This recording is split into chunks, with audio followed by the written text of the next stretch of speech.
নমস্কার, রান্নাঘরে রাজশ্রীতে আপনাদের সকলকে স্বাগত জানাই।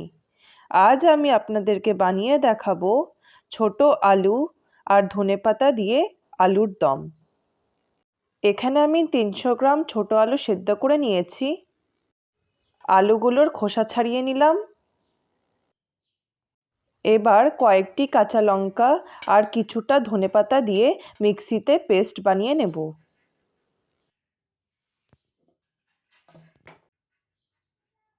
ধনেপাতার পেস্টটা তৈরি হয়ে গেছে।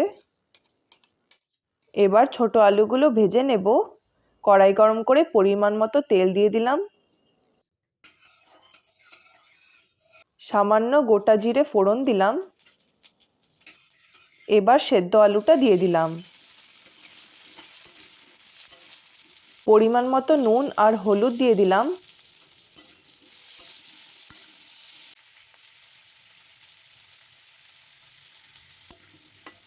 আলুগুলোকে ভালো করে ভেজে নিচ্ছি। এবার একটি বড় সাইজের পেঁয়াজ বাটা দিয়ে দিলাম। পেঁয়াজটাকে কিছুক্ষণ ভেজে নেব। অল্প টমেটো কুচুনো দিয়ে দিলাম।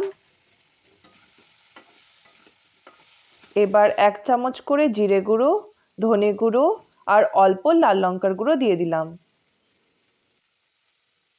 মশলাটাকে ভালো করে কষানোর জন্য অল্প জল দিয়ে দেব।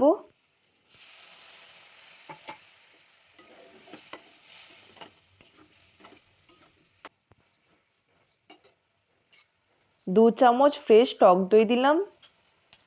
আপনারা খেয়াল রাখবেন যে দইটা যেন বেশি টক না হয়। কিছুক্ষণ নেড়ে নেওয়ার পর ধনেপাতার পেস্টটা দিয়ে দিলাম। ভালো করে নেড়ে চেড়ে নেব।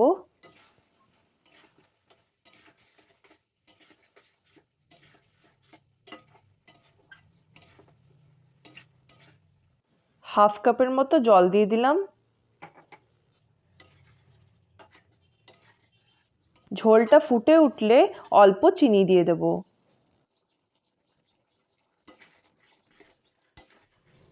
এবার 1 চামচ বাটার দিয়ে একটু নেড়ে নেওয়ার পর নামিয়ে নেব।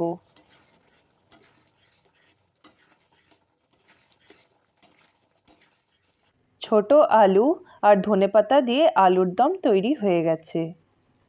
আমার এই রেসিপিটি ভালো লাগলে তাহলে প্লিজ লাইক আর সাবস্ক্রাইব করে দিয়েন।